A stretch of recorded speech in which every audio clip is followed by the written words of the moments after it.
Friends, sudden గా ఈ అమ్మాయి ఒంట్లోకి మహాకాళి వస్తుంది. ఇంకా ఈ ఊరి వాళ్ళందరూ ఒక ఆత్మతో చాలా ఇబ్బంది పడుతున్నప్పుడు ఈ అమ్మాయి వెంటనే గుడిలో ఉన్న నంది చెవి దగ్గరికి వెళ్లి చెప్పి ఏడుస్తుంది. దానితో నంది వెంటనే మేల్కొంటుంది.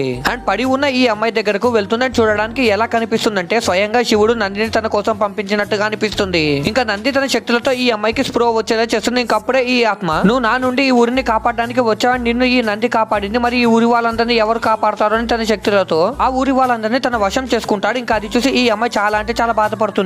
అండ్ శివుని జపం నోట్లో చెప్తూ ఉంటుంది. ఇంకా అలా చెప్పగానే ప్రపంచంలో ఉండే శివలింగాల శక్తులన్నీ ఏకమయ్యి భూమి మీద పెద్ద వెలుగు పుడుతున్నాడు. ఆ వెలుగు లోపల నుండి మహాశివుడు ప్రత్యక్షమవుతాడు. అండ్ శివుని రాకతో ఊరి వాళ్ళందరి ప్రాణాలు కాపాడబడతాయి. ఇంకా శివుడు ఆ ఆత్మని అంతం చేయడానికి ఒక పవిత్రమైన త్రిశూలాన్ని ఈ అమ్మాయికి ఇస్తాడు. ఇంకా ఈ అమ్మాయి చేతిలో ఉన్న త్రిశూలాన్ని చూసి మహాకాళి వచ్చింది అనిపిస్తుంది. ఇంకా చూస్తూనే ఈ ఆత్మ అలాగే అమ్మాయి గాల్లోకి ఎగురుతారు. ఇంకప్పుడే ఏం జరిగిందో చూసే ముందు మీకు డబ్బుల కంటే మీ అమ్మ ప్రేమ గొప్పదని భావిస్తే వీడియోని లైక్ చేసి ఛానల్ ని సబ్స్క్రైబ్ చేసుకుని కమెంట్ లో లవ్ యూ మా టైప్ చేయండి. చివరికి ఈ అమ్మాయి తన దగ్గర ఉన్న త్రిశూలంతో ఆత్మని అంతం చేస్తుంది.